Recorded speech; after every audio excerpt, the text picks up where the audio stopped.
বিনোদ, যা করবে সাবধানে করো। মিস শ্রেয়া, এখন মুন্নি আমার কোম্পানির মার্জার হচ্ছে, প্রেসের লোকেরা আমার পিছনে পড়ে যাবে। আমি বুঝতে পারছি, কিন্তু ওনাকে ফোনেই তো পেলাম না। আমি বরং গিয়ে দেখছি। কে উনি?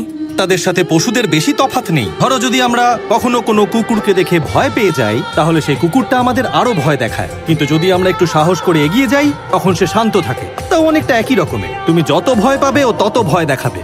আত্মা শুধুমাত্র ভীতু আর দুর্বল চিত্তের মানুষদেরই ভয় দেখাতে পারে। For example, play the video. এই মানুষটির নাম অনিল দাস। ইনি প্রত্যেকদিন বাড়ির উঠোনে ঘুমন।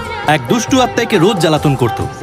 ওদের সিনিয়ররা এই কেসটা সম্বন্ধে জানতে পারেন, আর তারপর থেকে অনিলকে সেই আত্মারা ভয় দেখানো বন্ধ করে দেয়। সেটা হলো আগুন। আসলে আত্মারা আগুনে ভয় পায়। এত সকাল সকাল গোয়েন্দা মশাই হঠাৎ কি মনে করে? কিছু কিছু কাজে গোয়েন্দাদের সহকারী দরকার হয়।